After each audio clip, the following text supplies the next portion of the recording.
दोस्तों, आपका हमारे यूट्यूब चैनल में बहुत बहुत हार्दिक स्वागत है। आज मैं क्लास 9th के मैथ सब्जेक्ट का पहला लेसन संख्या पद्धति पढ़ाने वाला हूं। और संख्या पद्धति पढ़ने के लिए सबसे पहले उसकी बेसिक जाननी चाहिए कि हमारी संख्या पद्धति में बेसिक क्या होते हैं। संख्या मतलब संख्याएँ क्या हैं। तो संख्या पद्धति पढ़ने के लिए चलिए हम बेसिक स्टार्ट करते हैं। सबसे पहले पढ़ना स्टार्ट करते हैं। देखिए, यहाँ पे हमने कुछ बेसिक संख्याओं को लिख के रखा है।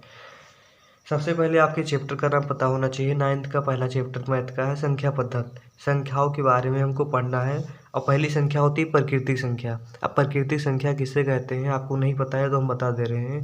वह संख्याएं जो 1 से स्टार्ट होके अनंत तक जाती हैं। वह संख्याएं जो 1 से स्टार्ट होके अनंत तक या इन्फानाइट तक जाती हैं उसको प्राकृतिक संख्या कहते हैं।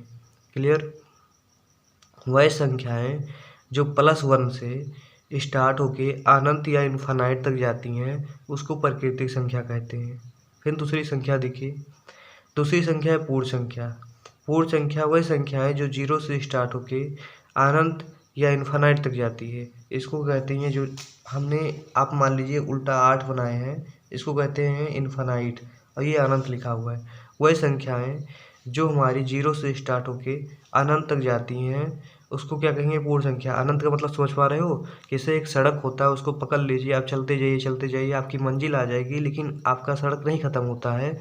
वैसे ही ये संख्याएं भी हैं, 0 से स्टार्ट होकर अनंत तक जाएंगी। इसमें 10 ही नहीं, 100, 1000, लाख, करोड़, अरब, 10 करोड़, अरब, ऐसी बहुत सी संख्याएं आएंगी।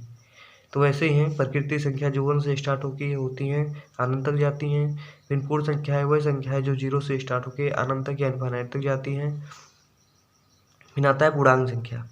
पूर्णांक संख्याएं वह संख्या है जो माइनस अनंत और प्लस अनंत तक जाती है। मतलब माइनस अनंत से स्टार्ट होके उसमें ऋणात्मक, धनात्मक और प्लस धनात्मक। देखिए वह संख्या है जो ऋणात्मक अनंत से लेके प्लस अनंत तक जाती हैं और उसके बीच में ऋणात्मक, धनात्मक और उदासीन संख्या आ जाती है।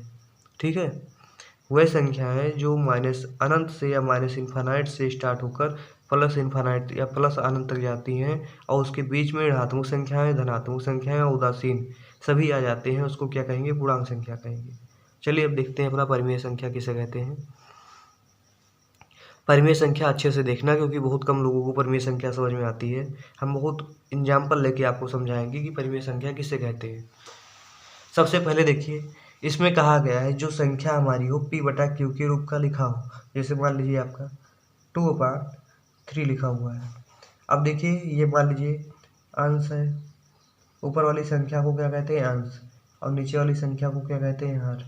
तो यही मान लीजिए P है और ये क्या है Q। ठीक। तो कोई भी हमारी ऐसी संख्या हो जो P/Q के रूप का लिखा हो। ठीक। फिर दूसरा देखिए नियम क्या है। दूसरा कह रहा है P और Q पूर्णांक संख्या होनी चाहिए। मतलब ये अंश और हर पूर्णांक संख्या होनी चाहिए। पूर्णांक संख्या भी हमने आपको बताया। देखिए पूर्णांक संख्या यही सब है। अगर इससे ये संख्याएं मिल रही हैं तो आप जानो कि परिमेय है। जैसे देखिए 2 है, 2 आपके यहाँ पूर्णांक संख्या में है कि नहीं। 3 है, यहाँ 3 भी है। फिर आगे देखिए कहा जा रहा है Q बराबर 0 नहीं होना चाहिए। ये जो Q है हमारा कभी 0 नहीं होना चाहिए।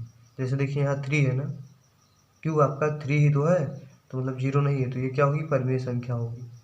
फिर से देखिए, नहीं समझ पाए हो तो फिर से देखिए।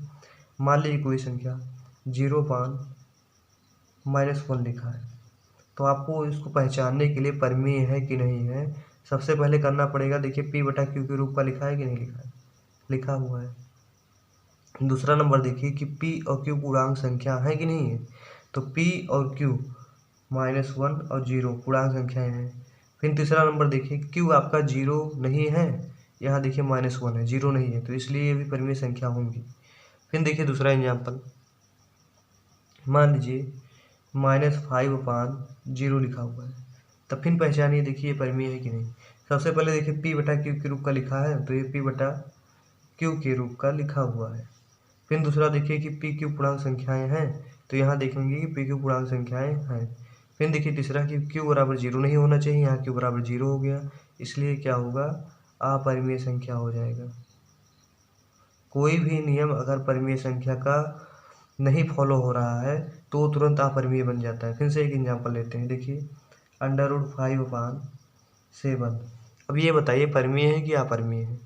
तो आप देखोगे तो देखने से तो लगता है अपरिमेय संख्या है, लेकिन हम कन्फर्म करके बता दो, मतलब देखने से तो लग रहा है परिमेय संख्या है। जैसे देखिए p बटा क्यू के रूप का लिखा हुआ है, क्यू हमारा 0 नहीं है, और p क्यू पूर्णांक संख्या देखिए है कि नहीं है। देखिए 7 आपका पूर्णांक संख्या में मिल जाएगा, लेकिन जो p है ये अंडर रूट वाली संख्या आपके पूरे पूर्णांक संख्या में कहीं नज़र नहीं आ रही है, इसलिए क्या हो जाएगी, अपरिमेय संख्या हो जाएगी। ठीक, अब देखिए आपको पता होना चाहिए अपरिमेय संख्या किसे कहते हैं। तो ही हमने बताया जो संख्याएं परिमेय संख्या का नियम का पालन नहीं कर रही हैं वो सभी संख्याएं अपरिमेय होती हैं। क्लियर। फिर देखिए क्या आता है, वास्तविक संख्याएं।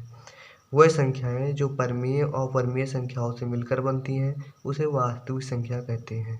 क्लियर। फिर देखिए सम, धनात्मक, परिकृत संख्या।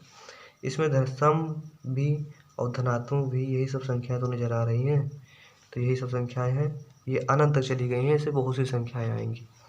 फिर आता है धनात्मक पूर्णांक। पूर्णांक हमने आपको बताया था यहाँ पे, देखिए धनात्मक पूर्णांक आपका 1 से लेकर स्टार्ट होकर प्लस धनात्मक तक जाता है कि अनंत तक जाता है कि नहीं। तो जितनी परिकृत संख्याएं होती हैं सभी की सभी क्या होती हैं, धनात्मक पूर्णांक संख्या होती हैं। क्लियर। फिर देखिए क्या होता है ऋणात्मक संख्याएं। देखिए इसमें आपका -1 से स्टार्ट होके माइनस अनंत तक संख्याएं गई हैं, माइनस इन्फिनिटी तक संख्याएं गई हैं, उन्हीं संख्याओं को हम क्या कहेंगे, ऋणात्मक पूर्णांक संख्या कहेंगे। क्लियर। एक चीज़ बहुत रोचक चीज़ आती है कि कौन सी संख्या उदासीन होती है। तो जो आपका 0 होता है वो ना धनात्मक होता है, ऋणात्मक होता है, ये उदासीन होता है, इतना याद रखना। ये बड़े बड़े कंपटीशन लेवल में ही पूछा जाता है। ये सब संख्याएं आपको क्लियर हो जाएंगी होंगी। तो चलिए हम देखते हैं परिमेय संख्या के बारे में थोड़ा और चर्चा करके। देखिए हम बताने जा रहे हैं कि परिमेय संख्या आपको भी बताया कि p बटा क्यू के रूप का लिखा हो। p और q पहले नंबर पे पूर्णांक होने चाहिए। ठीक, पूर्णांक संख्या हो। फिर क्या हो, p बटा क्यू के रूप का हो। तीसरा क्या है, q बराबर 0 नहीं होना चाहिए। ठीक, अब आपको हम एक संख्या देते हैं, उसको पहचान के बताइए परिमेय है कि अपरिमेय। मान लीजिए √9 अपान √25। तो आपको दिख रहा होगा कि ये p बटा क्यू के रूप का तो लिखा है, q हमारा 0 भी नहीं है। ठीक, अब p क्यू पूर्णांक संख्या देखिए है कि नहीं है। p और q पूर्णांक संख्या आपकी यही होती है, 1 से लेके ये कहाँ तक जाती है, प्लस अनंत या प्लस इन्फिनिटी तक जाती है, -1 -2, ये कहाँ तक जाएगी, माइनस इन्फिनिटी तक जाएगी। अब आपको पता होना चाहिए कि अंडर रूट के अंदर जितनी भी संख्याएं जिसका जिसका जोड़ा बनता है वो सब संख्याएं क्या होती हैं, बाहर निकल जाती हैं। देखिए 5 5 का जोड़ा बना है 3 3 का, 3 3 जा 9 और 5 5 जा 25, तो 3 यहाँ बाहर निकल जाएगा और यहाँ 5 हो जाएगा, इसलिए संख्या परिमेय हो जाएगी, लेकिन देखने से अपरिमेय लग रही थी। ऐसे सीखते हैं। क्लास 9th का अगर बेसिक सीखना है तो इस वीडियो को अच्छे से देखिए, जहाँ समझ में ना आए कमेंट करके बताइए, मैं बताने की अवश्य कोशिश करूँगा। धन्यवाद।